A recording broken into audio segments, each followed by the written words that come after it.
everyone, Serena here from Whole Shift Wellness. I hope you're doing great. It seems like every time I do a live, the weather is favorable and I get to do it from the garden, which is lovely. One of the perks of global warming, eh? Anyways, so I'm gonna keep this very snappy because nobody likes to look at super lengthy videos. So I think I've established I will only ever be able to take 3 questions in these live Q&As, 3 to 4 max. I've chosen the top 3 for today because I suspect the answers can be quite lengthy and I want to give you a comprehensive answer. So the first one, which got a lot of steam, is my opinion on keto diets. Would I recommend the keto diet? What do I make of it? They're supposedly great for weight loss. Why don't I follow or support or incentivize people to go on a keto diet? So, keto diets are possibly one of the most dangerous fads, nutrition fads currently out there, in my humble opinion, which is derived by a lot of lengthy research and study in nutrition science.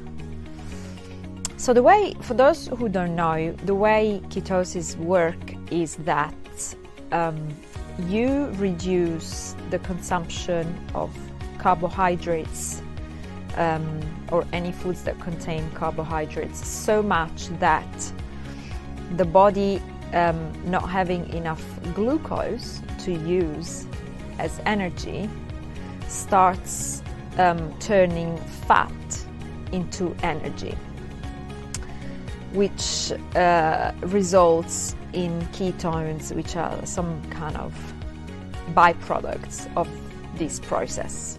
This is a very simplified explanation, by the way, because I want to always make it simple enough for anybody to understand.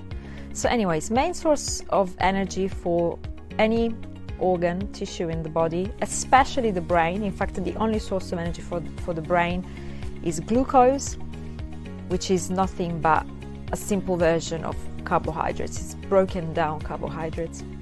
When you starve the body of glucose, the body starts using fat as a source of energy, which result in ketosis. And you might think, that's great. My body is using stored fat. I want to lose fat. Good news. The problem with ketosis is that it is an emergency state. It is not the most natural way of the body to survive and thrive.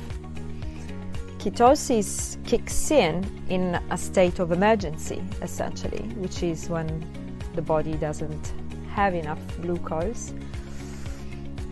And some of the side effects of being in ketosis are actually quite unpleasant and in the long run can be rather unhealthy, especially if the kind of ketogenic diet you're doing is an animal product ketogenic diet, which means that you're eating a lot of animal fats such as butter and a lot of animal proteins such as steaks,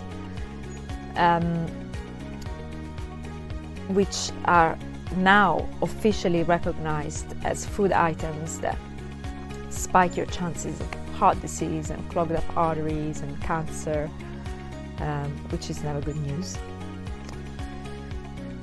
Supposedly, ketosis is supposed to make you very clear-minded and curb all the cravings. And although I've done high-protein diets, I've actually never done a ketogenic diet. It is harder than you might think. Many people think that they're doing a ketogenic diet. All they're doing actually is a high-protein diet, because triggering the ketosis process actually is quite painstaking. Like, you literally have to really measure the food and you have to pee on a stick, and it's not fun. Supposedly, though, you get these clear-minded kind of side effects that you stop the cravings and, you know, you're very clear and you feel very functional. I have never experienced that in any high-protein diets I've ever done. Remember, glucose is the number one source of energy for your brain. So you are starving your brain of its number one source of energy. I used to get quite the opposite. I used to feel quite sluggish, and especially when I would sustain high protein diets for a long period of time, I would never quite feel like myself. I would definitely wouldn't feel like I was thriving, in no way. And the cravings for carbs, I think, more stems from the fact that you stop craving food altogether, because you're eating stuff that it's just so unpalatable to me anyways. Like, all you're eating, like the worst that I ever did was called the Dukan diet. All I was eating was like deli meats and literally steaks and just steamed fish and eggs. Literally, your taste buds shut down. No wonder you get no cravings. At some point you just become bored, so you're probably eating even less than you need. Like, your appetite goes down and gets suppressed.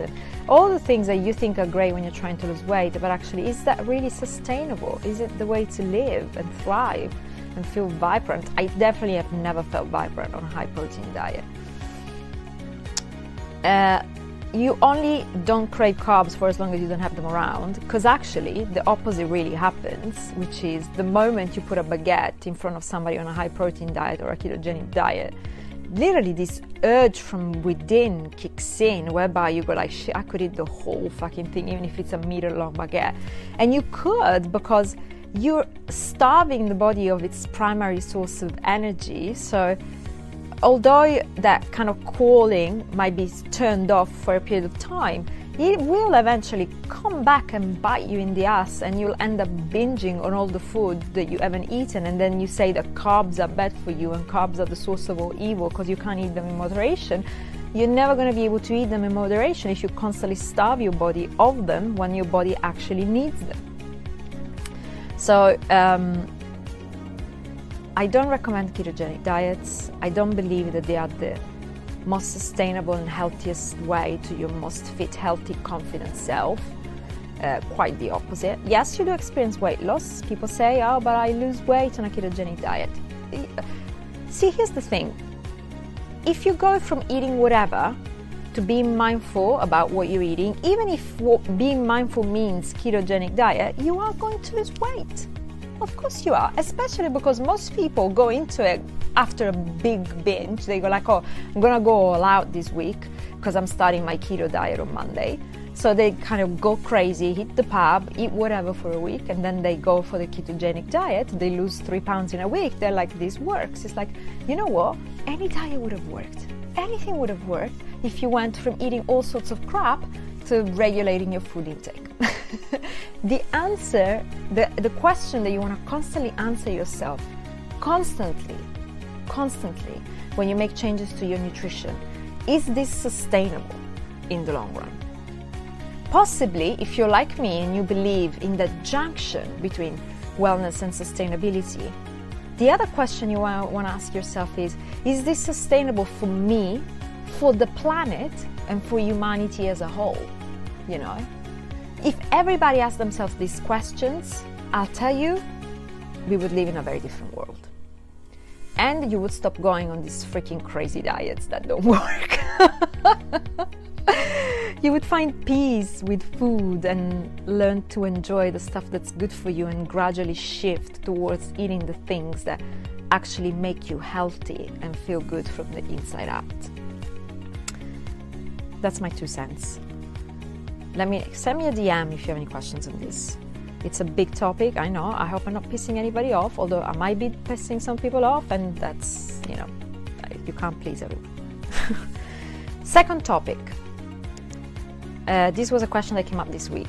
My problem is that I lack motivation. No shit. Excuse my language. Join the club. We all lack motivation. Especially when we're trying to change and change our habits, build new habits, go from old habits, which as bad as they might be for us, they've become second nature. And we're trying to shift, and we lack motivation. Yes, you will continue to lack motivation. Humans lack motivation. Stop fighting with it. Start realizing that it is one of the oldest, most basic human traits out there. We are not inherently motivated. We need to outsource our motivation. So people come to our events and we spark the shift. They get a little spark, a little something. They start feeling like the little buzz of electricity going like, oh shit, I get it now. This is what I gotta do. This, that, the other. I can do it. Or New Year resolution, whatever else it is, they go into it all out, possibly too all out. 2 weeks in, I get an email, it was working and then I fizzled out. My problem is that I lack motivation. Now, your problem is that you're human, but you're denying your humanity. You're not gonna be motivated inherently. You're not gonna be accountable to yourself. Nobody is. I mean, very few people are. Those that you see being like that, they've either worked for years to get to that point, and at some point with help, probably, or they are the exception that confirms the rule. The rule is that 64% of adults in the UK are overweight or obese, because we lack this understanding of a very basic principle of human behavior. We're not inherently motivated. We're not accountable to our own self. It's not going to change on its own, not in a short period of time. And it's not like I now have a strategy that allows me to, but I still have a portion of my accountability outsourced. But I do this for a living. I live it and breathe it. It's like it's all I do all day long. If you want to go down that route, you might get to be able to self-motivate and be accountable to your own self. Although, like I said, even I have a portion of my accountability outsourced. But otherwise, just cut through the chase. Outsource your accountability. Get the trainer, get the coach, get the help that you need to stick to it. Stop beating yourself up for something that is so basic and human, and it's not likely to change in this lifetime for you. So stop fighting it, accept it. If there's one thing I could change about my health and wellness journey, is I wish I'd accepted this fact way earlier. Although, to be honest, I mean, I've learned everything that I know thanks to this lack of acceptance. So I don't have regrets per se, but it's like, stop fighting it. Literally, you're making your life so much harder. Get the trainer, get the coach, get on with the program, and go get to work instead of fighting with yourself. That's my 2 cents on lack of motivation. Lastly, self-sabotage. And I'm going to use an example from a session that I had with a client just today. She's super smart, a doctor, in fact. And we were talking, and she simply didn't realize that she had embedded this self-sabotaging thought in her, and she was identifying with it. And it was running her food choices without her even realizing. And the thought, I'm not gonna disclose too much, but it revolved around thinking that she needed to eat a certain amount in a day in order to be healthy, and fearing that actually if she wasn't eating a certain amount of food in a day, what would have kicked in is what we call the starvation phase, when the body is essentially, when your body consistently doesn't get enough calories for a prolonged period of time, it enters this emergency state, which is a starvation phase state, where it really slows down your metabolism so that you actually end up burning less calories. So she was like, actually, I wasn't feeling like having that for dinner, but I ate it anyways because I hadn't had much during the day, and I fear that if I hadn't eaten that big dinner, I wouldn't have had enough food for the day, and my body would have entered this starvation mode. Now, obviously, my client is overweight. She's trying to lose weight. And it's not like she routinely doesn't eat enough calories, because that's not recommendable. Nobody likes to go hungry for hours and days on end. That I highly discourage that. That's the opposite of the road to success. If whatever your food plan is causes you to go hungry all day long, it's wrong, and you're not going to sustain it, and it's going to come back and bite you in the back. But however, this self-sabotaging thought that my client was harboring was also not conducive to her health and wellness goals. She was afraid that by skipping one meal, she would enter this starvation mode that would cause her metabolism to slow down. And that's obviously not going to be the case, especially when you're trying to lose weight and when you don't routinely eat less calories than you need. But anyways, the point that I want to drive home is that this is a very smart woman, a doctor with degrees, and she's brilliant, but she couldn't see it. Until we dissected it, she could not figure out that this self-sabotaging thought was there and was preventing her from getting in touch with her body and fulfilling her body's needs. And your body has an inherent intelligence which is greater than your brain intelligence, by the way. We all have this. You might be thinking, oh, she's so silly, I wouldn't do that, I wouldn't think that. You might not think that or do that, but you have millions of these self-sabotaging thoughts planted in your brain that get in the way of your greatest level of health, fitness and well-being without you even realizing. So the point I'm driving home is we all have them. We all have self-sabotaging thoughts. Again, is another very basic human trait. They come and they're not bad. They're just outdated rules.